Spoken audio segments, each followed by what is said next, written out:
So I wanted to take a few minutes with this video to talk about 3 interesting PlayStation 5 stories, and if you could hit that like button on the video, thank you to those that do it, and as always, it's very much appreciated. Now, the stories I wanted to dive into today includes Sony making history when it comes to the PlayStation 5 sales records, and some other information came out today including studio buyout budget for this year and Spider-Man 2 reconfirmation from Sony themselves. Beyond that, a big update was announced for PlayStation VR2, and did PlayStation 5 Slim get its first leak? We're going to talk about that. First, yes or no, have you bought a PlayStation VR2 headset at this point or not? We're going to talk about some great news for the headset, but I'm curious if more of you guys have one at this point. I've had mine obviously since launch, as you guys already know, but that's just me. What about you? So comment below yes or no if you have a PlayStation VR2 headset or not. Let me know down in the comments below. Now, diving into the first story of the video, a big update for PlayStation VR2 announced by Sony. Reading from Video Game Chronicle, PlayStation VR2 will soon be in stock at local retailers. In addition to PlayStation's online store, Sony has confirmed. Previously, the next-gen VR headset, which retails for $549, was only available on Sony's PlayStation Direct site. Check your local retailer for availability, the company said on Thursday. Sony recently talked up its optimism for PlayStation VR2's future sales performance and made claims the device had sold fewer than 300,000 units during its first 6 weeks of availability. So today we got Sony's financial information for the end of March 2022, ending March 2023, which is for the 2022 fiscal year, and I was interested to see official numbers for PlayStation VR2 from Sony since it released in February, which falls in line with their last quarter of 2022, that fiscal year, but we didn't get anything. I don't want to assume anything on the situation, and again,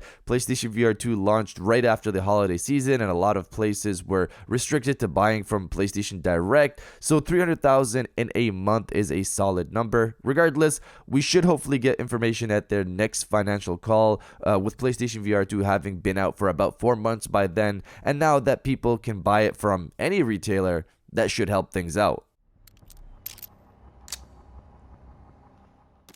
Now, diving into the second story of the video, Sony makes history. So Sony revealed their financial results for fiscal 2022 today, and a good chunk of information came out of it, and I wanted to go over some of that over here. First up, Sony has confirmed that PlayStation 5 has shipped 38.4 million consoles by the end of March 2022. The platform is nearing 40 million consoles shipped. In the same time period, the PlayStation 4 shipped 40 million, so it's crazy that the PlayStation 5 is catching up so quickly, even with what happened to production the past couple of years. To top that, PlayStation 5 made history as well. For the first 3 months of the year, Sony shipped 6.3 million consoles, which beats every first quarter for any console in history. That is wild to hear. This lines up with PlayStation 5 having better stock, and these numbers just seem to get better. Sony also isn't stopping there. They plan to ship an additional 25 million consoles this year from April 1st to March 2024. This would put the console at 63.4 million by the end of it. In the same time period, PlayStation 4 hit 60 million, I believe. So by the end of this fiscal year, Sony plans to beat PlayStation 4 shipments with the PlayStation 5, and that's going to be helped, of course, by Spider-Man 2 dropping later this year, which Sony CFO Hiroki Totoki reassured to investors would be launching this fiscal year. Even the investors want some more information on Spider-Man 2. Outside of Spider-Man, of course, Sony also have their reported PlayStation 5 Slim launching this year as well, which will push more people to buy the console this holiday season. I'll probably buy this new PlayStation 5 Slim, especially if they have a Spider-Man 2 bundle. That would be amazing. Sony also confirmed that they plan to increase their acquisitions budget, or they're going to have a higher acquisitions cost by 20% this year compared to last year, so a 20% increase year over year. So this is Sony as a whole, not just PlayStation. But last year, Sony bought Bungie for $3.7 billion. So this is in their fiscal year from last year. Bungie for $3.7 billion, Repeat GG, Right Stuff, Savage Game Studios, Pixelmoto, Beyond Sports, and Above Board. So according to Sony CFO Hiroki Totoki, earlier this year, he said Sony spent around $10 billion US last year. By the end of last year, I'm going to assume that he's referring to the normal calendar year, because he said this earlier this year, and he's talking about the end of last year, so December. That's what it sounds like. Now, a part of that would include the previous fiscal year, the first quarter of 2022, but regardless, to increase, say, 8 billion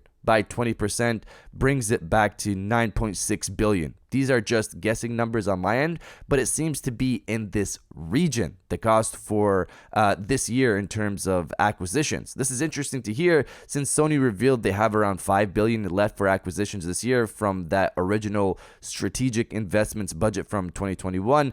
Regardless, this means Sony has some big buyouts planned for this year. Some of the obvious purchases for PlayStation would be Deviation Games, Ballistic Moon, which we kind of maybe already know that it's been bought. We don't know that one for sure. Ballistic Moon, potentially Ember Labs, the people behind Kena Bridge of Spirits, and that's all just from the PlayStation side. We'll see if Sony will go after a Square Enix. Could it be a part of that situation? Remember, they're worth 6 billion at this point and would probably sell for more based on how we've seen these acquisitions going. And honestly, if the Activision deal falls through, both Sony and Microsoft should just buy smaller studios if they want to continue these acquisitions. I will go give Sony some leniency here since Microsoft already did buy Bethesda. So if Sony bought Square Enix, they both would have bought a big publisher in the game. But you guys let me know if you want Sony to buy Square Enix at this point or not. Let me know down in the comments below.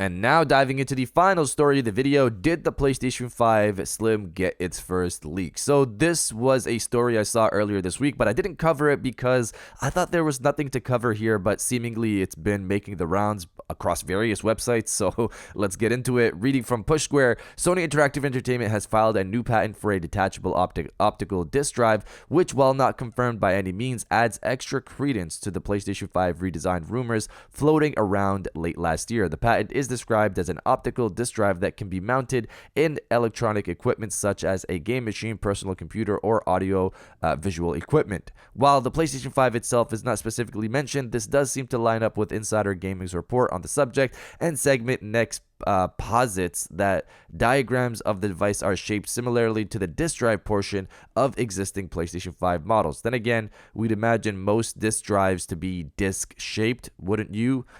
So the big piece people are going with here is that it mentions being mounted, but really that wording could just be used to referencing mounting a normal disk drive to an electronic piece of hardware. I didn't see something in this patent that stated the disk drive would be detachable. Even the problem it's trying to solve is about vibration. This is from the technical problem section of the patent itself. An object of the present invention is to provide an optical disk drive that can restrain vibration of the base unit from being transmitted to the outer case. Now, I will say, playing devil's advocate here, it is interesting to see PlayStation, because this is PlayStation and not Sony that penned this patent. It is interesting to see a disk drive patent from PlayStation created in 2021. What else would this be for if not the PlayStation 5? But is it a reference to the current disk drive in the PlayStation 5?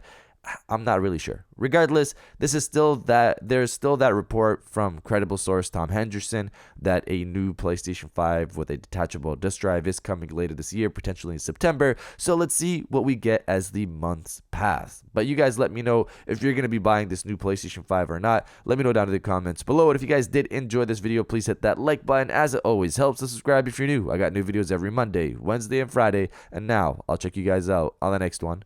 And welcome back to the after show. This is the part of the video where we have a little fun down in the comments below. If you're old, welcome back. If you're new, welcome. For today's thing, what I want you guys to do is to body, obliterate, destroy, and overall harass the comment section with "It is gaming time." The weekend is finally here. I've got some games to catch up on. If you do as well, destroy the comment section with "It is gaming time," and I'll definitely heart those comments like I always do, because I appreciate everybody who stays to the end of my videos. And now I'll check you guys out on the next one.